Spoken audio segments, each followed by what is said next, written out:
മിശിഹായിൽ ഏറ്റവും സ്നേഹമുള്ളവരെ, ഇന്ന് നമ്മൾ പങ്കുവയ്ക്കുന്ന തിരുവചനം, എന്നിൽ വിശ്വസിക്കുന്നവൻ രക്ഷ പ്രാപിക്കും.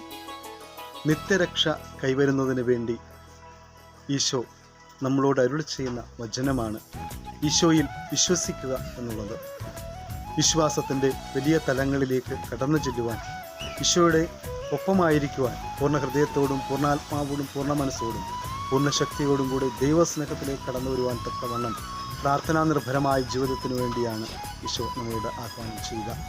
ഒപ്പം ഇന്നലെ മിസോറോ മലബാർ സഭയുടെ കാറ്റക്കിസം എച്ച്എമാരുടെ കോൺഫറൻസിൽ അഭിബന്ധ പിതാക്കന്മാർ അരുളി ചെയ്ത വചനത്തിൽ പറഞ്ഞുവെച്ച കാര്യങ്ങളിൽ ഏറ്റവും പ്രധാനപ്പെട്ട കാര്യമെന്ന് പറയുന്നത് സാമുദായിക ഐക്യം, സാമുദായിക കൂട്ടായ്മ വളരുക എന്നുള്ളതാണ്. ഒരു ക്രൈസ്തവനാണ് എന്നുള്ള ഒരു ചിന്ത ഓരോ വ്യക്തിയുടെയും വിശ്വാസ ജീവിതത്തിൽ ഊട്ടിയുറപ്പിക്കപ്പെടുവാൻ ഇടയാകണം എന്ന് പിതാക്കന്മാർ പറഞ്ഞു വയ്ക്കുക. ഒപ്പം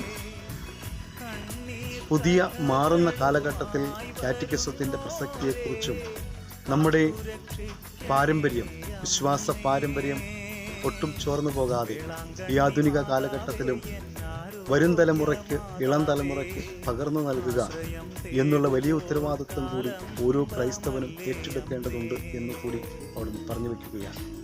ഈ ഒരു പശ്ചാത്തലത്തിൽ വേദപാഠവും അതിൻ്റെ പഠനങ്ങളും ദൈവവിശ്വാസവും പുതിയ തലത്തിലേക്ക് കടന്നു വരുവാൻ തക്കം മാറ്റം ഉൾക്കൊള്ളേണ്ടിയിരിക്കുന്നു എന്നുള്ളതാണ് യാഥാർത്ഥ്യം.